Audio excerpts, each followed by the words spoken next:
Hello dear students, this side आपके अपने Shivam sir.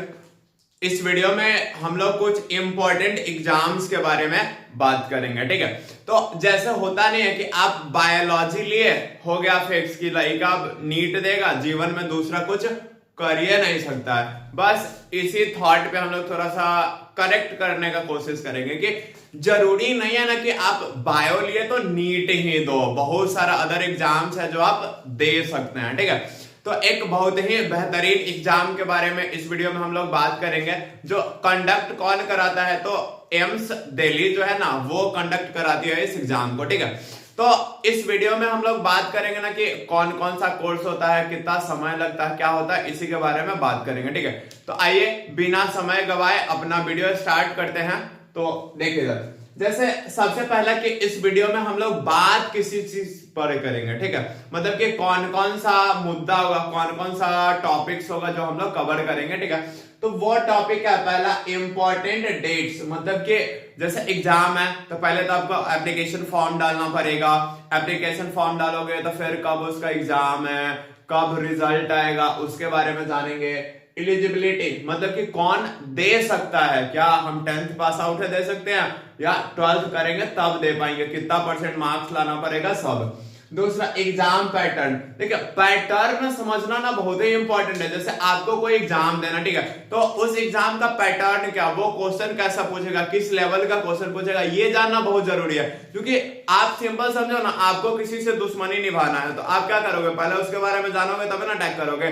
तो एग्जाम आपको देना है, एग्जाम के बारे में कुछ पता नहीं है तो भैया एग्जाम कहीं निकलेगा नहीं ना, तो फिर आप कॉलेज में नहीं जा पाओगे, भीड़ में तो जा ही सकते हो। होता नहीं है कि फलना बाबू के बेटा भरा है तो हम भी भर देते हैं, मेरा भी लड़का भरेगा, वो वाला मुद्दा हो जाएगा। तो अगर रिजल्ट चाहिए ना तो आपको एग्जाम के बारे में उसका पैटर्न पता होना चाहिए। ठीक है, दूसरा रजिस्ट्रेशन फी, मतलब कि कितना रजिस्ट्रेशन फी लगेगा आपको। सिलेबस क्या है, जैसे अभी हमको एग्जाम देना है और सिलेबस से नहीं पता कि कौन से पेपर से कितना क्वेश्चन आएगा, कुछ पता नहीं है। जब सिलेबस पता ही नहीं तब क्या ही एग्जाम दोगे। तो इस वीडियो में हम लोग वो भी जानेंगे कि हम लोग का सिलेबस क्या रहेगा एग्जाम का।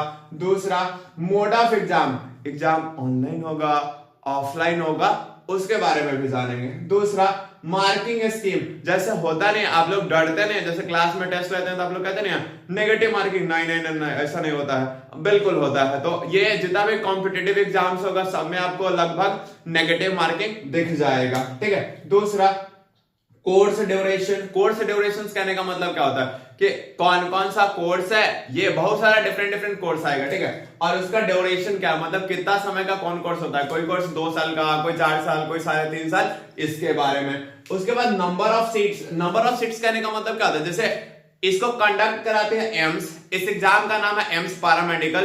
तो इस एग्जाम के थ्रू जितना भी एम्स है ना, जैसे AIIMS Delhi, AIIMS Patna, AIIMS Rishikesh, AIIMS Jodhpur, तो ये सब आपको एम्स वाले कॉलेज में ही एडमिशन मिलता है इसके एग्जाम के थ्रू। ठीक है, तो हर कॉलेज सेम कोर्स अप्लाई नहीं करता है। ठीक है, मतलब अलग अलग कॉलेज में अलग अलग कोर्स है, तो किस कोर्स में किस कॉलेज में कितना सीट्स है, कैटेगरी वाइज देख लेंगे कि किस कैटेगरी का कितना है। ठीक है, उसके बाद कट ऑफ, बहुत इंपॉर्टेंट है जीवन में।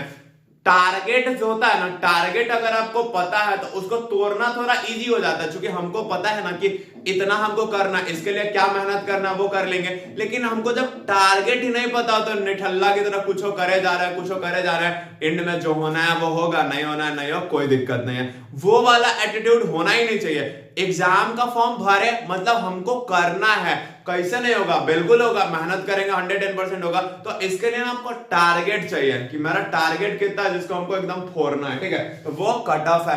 अब प्रीवियस ईयर्स कट ऑफ 1-2 साल का आपको पता हो तो उसी आसपास में जाएगा। अब 2 नंबर कम चाहे 2 नंबर ज्यादा, उसे 5 नंबर चला के अपना टारगेट लेंगे, देन लगातार मेहनत करेंगे। तो इस सब के बारे में इस वीडियो में हम लोग जानेंगे। आइए देखते हैं।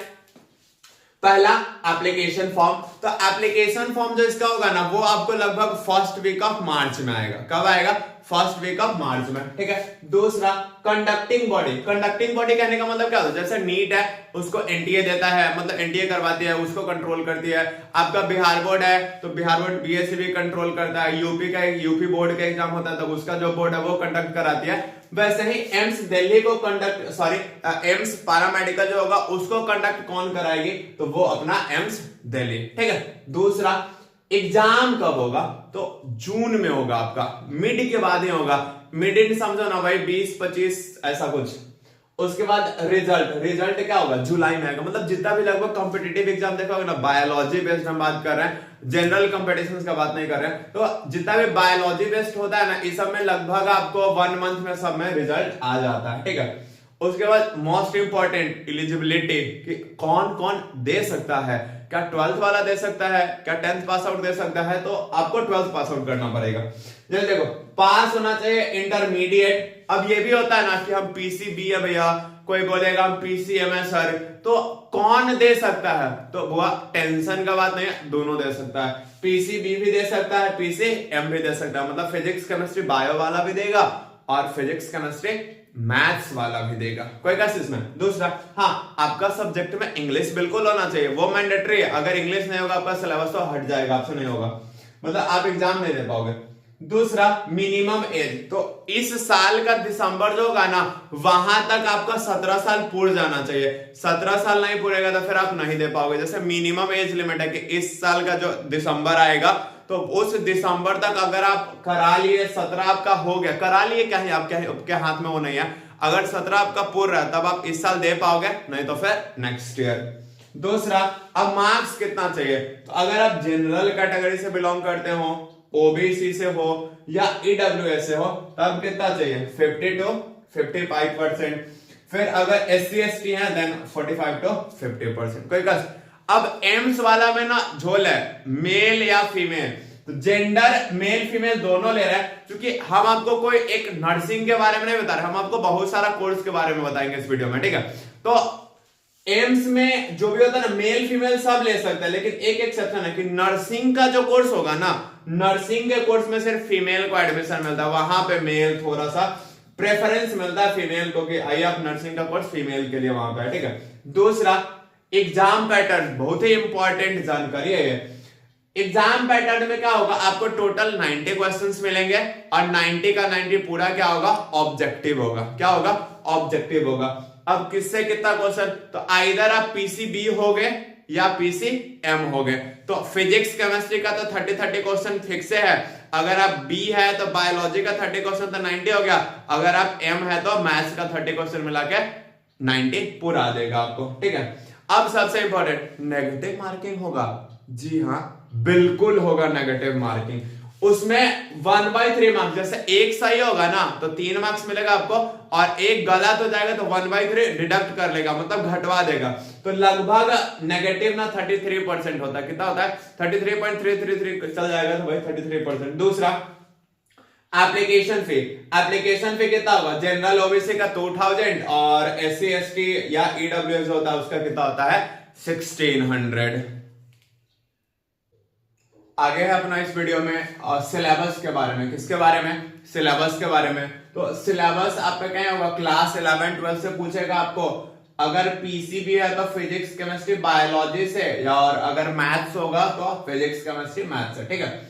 उसके बाद तीनों से 30 ऑब्जेक्टिव क्वेश्चंस आपको मिलेगा जो नीचे लिखा हुआ है। फिर मोड ऑफ एग्जाम, तो इसका एग्जाम जो होगा ना वो ऑनलाइन होगा। क्या होगा, जैसे नीट का एग्जाम होता है वो ऑफलाइन होता है, बट एम्स पैरामेडिकल का जो एग्जाम होता है वो क्या होगा, आपको ऑनलाइन होगा, ठीक है। दूसरा, नंबर ऑफ टोटल क्वेश्चंस, ये हम आपको पीछे बताया, टोटल 90 क्वेश्चंस होगा और 30 ऑब्जेक्टिव तीनों से होगा। अगर फिजिक्स केमिस्ट्री बायो है तो इस तीनों से, और अगर आपका फिजिक्स केमिस्ट्री मैथ्स है तो इससे, ठीक है। दूसरा, टाइप ऑफ क्वेश्चन, सारा का सारा मल्टीपल चॉइस क्वेश्चंस होगा। इट मींस ऑब्जेक्टिव क्वेश्चंस मिलेगा। कैसा क्वेश्चन मिलेगा आपको, ऑब्जेक्टिव क्वेश्चंस मिलेगा। एग्जाम ड्यूरेशन 1.5 आवर, मतलब जितना क्वेश्चन होता है ना उतना मिनट आपको मिलेगा। जैसे 90 क्वेश्चन 90 मिनट, देखो ना आप 1.5 आवर को कन्वर्ट करोगे तो 90 मिनट से ना 1 आवर मतलब क्या 60 मिनट, 0.5 मतलब 30, तो टोटल कितना हुआ 90। दूसरा, पिछले साल जो हुआ था ना वो लगभग आपको मार्च में, देखो ना 5 तारीख को 5 मार्च को आया था क्या इसका एप्लीकेशन डेट स्टार्टिंग वाला, और जब बंद हो गया था वो कब, क्लोजिंग डेट कब है, तो 4/4 को। इट मीन्स 1 मंथ समथिंग आपको समय मिलता है, ठीक है। अब अंडर ग्रेजुएट कोर्स क्या है, हम इस पे कोर्स का नाम बहुत कम लिखे हैं, इसका 3 गुना 4 गुना कोर्स होता है एग्जैक्ट, क्योंकि लिखना स्पेस का थोड़ा सा प्रॉब्लम है तो इस वजह से लिखे कम है। आप अगर आप जाओगे ना इसका साइट पे आपको बहुत सारा दिख जाएगा इसमें, जैसे नॉर्मली अलग अलग होता है, जैसे अलग ये शुरू का 4 है ना, ये एम्स दिल्ली का कोर्स है, ये एम्स दिल्ली में मिलेगा, बाकी सब अलग अलग का लिखा हुआ कुछ और कुछ ड्यूरेशंस है, क्या है, कुछ ड्यूरेशंस है। जैसे देखो ना पहला है क्या है, बैचलर ऑफ ऑप्टोमेट्री, क्या है, बैचलर ऑफ ऑप्टोमेट्री, इसमें 3 कोर्स आएगा, बेसिक मेडिकल साइंस, क्लिनिकल और मशीनरी बोलो तब या इक्विपमेंट बोलो तब, ये 3 आता है इसमें। दूसरा है बैचलर ऑफ मेडिकल रेडियोलॉजी, फिर बीएससी इन डेंटल ऑपरेशन, मतलब ऑपरेटिंग रूम जो है असिस्टेंट के फॉर्म में आपको रखा जाएगा, तो वो वहां पे इसका कोर्स ड्यूरेशन देखो ना, यहाँ पे 4 इयर्स, यहाँ पे 4 इयर्स, यहाँ पे 3.5 मतलब 3.5 इयर्स का लगभग। दूसरा ये है बीएससी इन डेंटल हाइजीन या फिर BSc course in operation theatre technology, वो दोनों क्या है 3.5 का है। फिर मेडिकल लेबोरेटरी टेक्नोलॉजी जिसको एमएलटी बोलते हैं, वो कितने का है, 3 इयर्स का है। फिर बैचलर ऑफ रेस्पिरेटरी थेरेपी, ये कितने का है, 4 इयर्स का है। ऐसा ही ना बहुत सारा कोर्स का ऑफर है इसमें, मतलब बहुत सारा कोर्स है इसमें, आप कर सकते हैं बट एंट्रेंस निकालना पड़ेगा आपको। बट आप देखोगे ना फी देखोगे तो क्या ही गजब इसका फी है। जनरली होता है ना कि मेडिकल है तो इतना लाख उतना लाख, हाई लाख हाउ लाख, कुछ नहीं वैसा। इसका ट्यूशन फी आपको पर ईयर देना पड़ेगा कितना, 720 रुपया, और हॉस्टल में थोड़ा सा कष्ट है, हॉस्टल फी उसका है लगभग 480 से 500 रुपए के बीच में लेता है ईयर वाइज। बट सारा जितना भी एम्स है ना हर जगह पे हॉस्टल अवेलेबल नहीं है, अगर हॉस्टल अवेलेबल नहीं होगा तो थोड़ा बाहर रहने का आपका खर्चा ज्यादा आएगा। बाकी ट्यूशन फी तो बहुत ही कम है, मैक्सिमम 720 है सब कॉलेज मिला के, सबका इससे कम ही रेंज करेगा, इसी के आसपास आएगा, ईयर वाइज आपको इतना देना है, ठीक है। दूसरा अगर हॉस्टल अवेलेबल है तो फिर ठीक है, अगर हॉस्टल अवेलेबल नहीं तो थोड़ा सा कॉस्ट आपका बढ़ जाएगा। बट ओवरऑल ट्यूशन फी देख लो ना कितना कम होता है, तो यहां से भी तो मोटिवेशन मिलता है ना, अपने घर वाला का पैसा बचाना है ना, तो इसके लिए क्या करना होगा, मेहनत करना होगा, तो मेहनत करना शुरू करिए। फिर ऐसे ही ना नेक्स्ट वीडियो में मिलेंगे फिर हम लोग, जिसमें किसी दूसरे एग्जाम के बारे में बात करेंगे। क्योंकि देखिए ऐसा नहीं है कि बायो ले लिए तो सिर्फ नीट नीट नीट, ऐसा कुछ नहीं है, उसके अलावा भी बहुत सारा ऑप्शन है, जिसमें आज आपको पहला बताएं एम्स पैरामेडिकल का जो अपकमिंग है, सारा जो भी लोग इस साल 12th दे रहा है उन लोग के बीच आप शेयर कर दीजिएगा वीडियो, क्योंकि सबके लिए लाभदायक है, जिसको फायदा होगा आपको जीवन में आगे ना आगे थैंक यू में बोलेगा, तो थोड़ा सा ले लेते हैं, इसलिए धन्यवाद। मिलते हैं फिर नेक्स्ट वीडियो में, अच्छे से बढ़िया मेहनत करिए, बाय।